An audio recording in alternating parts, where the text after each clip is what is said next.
As promised, we're going to be going through the calculations around how to understand how many properties you need to replace your employment income. I'm going to go through 2 properties in this example. The first one is around an area that's pretty popular at the moment. It's the Melton region, just outside of Melbourne. I'm seeing a lot on the property forums lately, people investing in Melton and Frankston because they believe that they're buying the dip, or it's good value for money, or that this area is for some reason forecasted to have good capital growth. I personally don't see it, but we're going to go through and we'll use this case study as a particular example. So this property has a list price of $580 to $620. We're going to use a purchase price of $600 for this property. It has a gross rental yield, or this area rather has a gross rental yield of 4%. And we're going to go through and highlight the cash flow and the forecasted cash flow for this particular property. So just to highlight, we are going to be using this test entity that I've created as a case study. So this is a single person with an income at $80,000, relatively conservative to speak. Their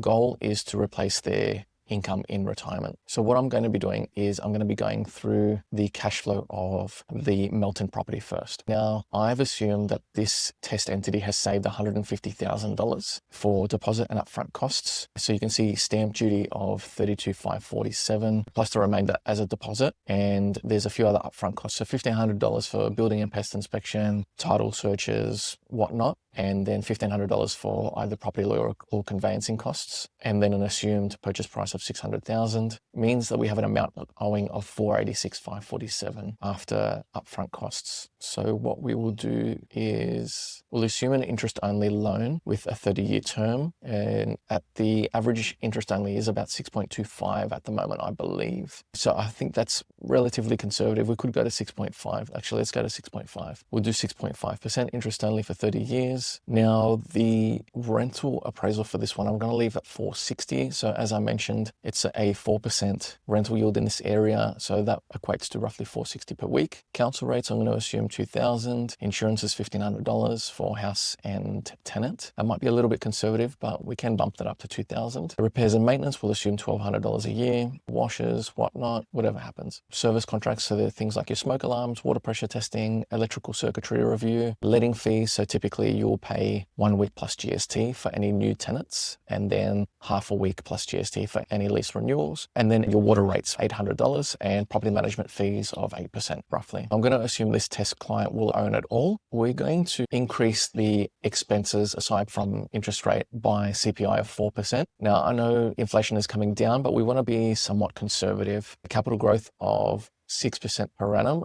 I think the average for the Melton area has been about 5.5% of the long term. We're going to assume a little bit higher than long-term capital growth of 6%. I'm not going to calculate any tax depreciation on this particular property because if we have a look at the photos, it's a relatively older property. I haven't got the build date on this one, but I'm going to assume it's pre-1985. The only thing that we'd be able to depreciate is the new kitchen, maybe the flooring, the air conditioning, white goods, and the new white goods that have been installed, bathroom upgrades. That would be about it. If we can include the security cameras, so be it. Air conditioning again. So we're not going to include tax depreciation on the property for this one. We may, on this property, be able to conduct tax depreciation on those updates or upgrades or renovations, but not the house, the building materials for the house itself. Okay, so if we have a look here, the gross rental yield of 3.9%, net yield after expenses is only 2.5%. So this property is actually losing money in terms of a cash flow by almost $300 a week initially, pre-tax cash flow. And then by the time we hit almost 10 years later, financial year 34, we're down to 174 pre-tax cash flow. After tax, that looks like roughly $2 to $240 a year. So in terms of the overall cash flow here, you can see that the property initially is losing. Okay, so we're losing about 15 grand a year in financial year 26. Then as we navigate further and further down, we move to financial year 34. We're still losing about $9,000 pre-tax. The difference in equity, however, is roughly $500,000. So the market value of the property will be roughly $1 million.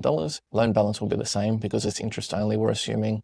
And then your overall equity will be just under $530,000. Okay, but this property is still not yet producing a positive cash flow after a 10-year period. So that's important to note. What you'll need to do is you'll need to pay down the principal because your biggest expense is your loan repayments. So here the Melton long-term average is 5.3%. So we've been fairly generous in terms of our capital growth when we adjust it to the long-term average of the area. Now we're going to be going through this property that sold recently in Mackay. It's a little bit better in terms of rental yield, so this, and a little bit lower in terms of purchase price. We've got a purchase price of $566, and at a high level we've got a rent appraisal of $6,500 with council rates of $1,700 per half year. In this area, your water rates are included in your council rates, but not the water usage. So let's see how this one pans out in terms of your cash flow. Okay, so assuming we have $150,000 in capital to use, and we have stamp duty of roughly $20,000, same story, solicitor costs, other costs of $1,500 each. We've got an amount owing of $440,500. Let's bump this up to 6.5% in line with the other projection. Okay, so we had council rates of 34. Let's make it 3,500 for any discrepancy.